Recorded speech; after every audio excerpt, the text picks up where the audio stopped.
Welcome to the study of social science. This is the third video lecture of the first chapter of civics power sharing for class 10th. And the topic is accommodation in Belgium. In the last video lecture, we saw how the Sri Lankan government got failed to accommodate its social diversity. The majority of Sri Lanka dominated minorities, and the struggle between two communities got violent and soon turned into a civil war.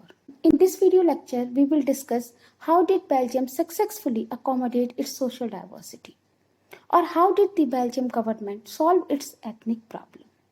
We know that Belgium is a European country with about only 1 crore population, but the ethnic composition of this small country is very complex.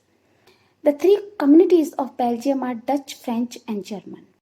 Dutch-speaking people are 59% of total population and form the majority in the country. French-speaking people are 40% of total population and Germans are only 1%, and both are in the minority. In Brazil, the capital of Belgium, French-speaking people with 80% form majority, Dutch-speaking people with 20% form minority.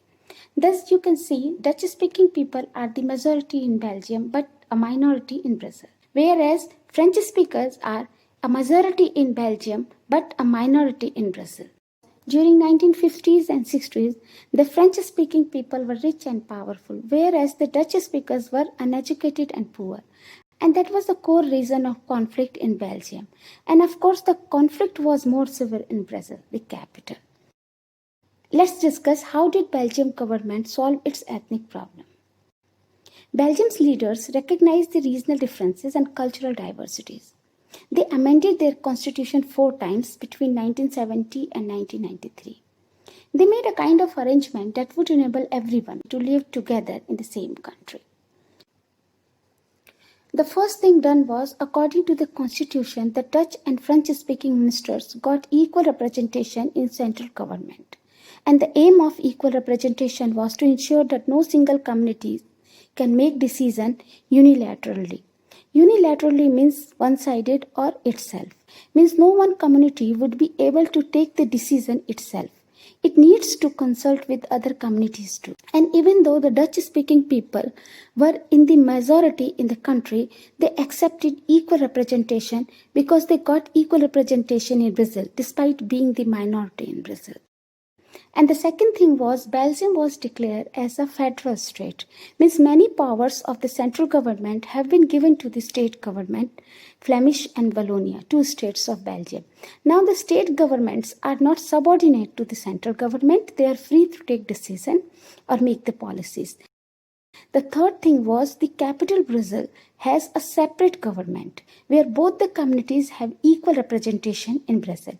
And here also, even though the French-speaking population was in the majority in the capital, they accepted equal representation because they got equal representation in the central government despite being in the minority. Apart from the central government and the state government, there is a third kind of government called community government. The community government is elected by the people belonging to Dutch, French, and German communities. This government looked after cultural, language, and educational issues in the country. In short, we can say Belgium's leaders amended their constitution 4 times between 1970 and 1993.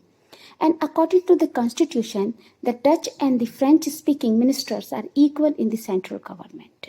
Belgium was declared as a federal state. Some of the powers of the central government have been given to the state governments, and state governments are not subordinate to the central government. The capital Brazil has a separate government where both the communities have equal representation. And the fourth thing is, apart from the central and the state government, there is a third kind of government called community government. This government looked after cultural, language, and educational issues. This is all about the accommodation in Belgium. In our next video lecture, we will deal with the forms of power sharing and why power sharing is desirable. Thank you for watching. Students, if you like the video, please like and share and subscribe to my channel.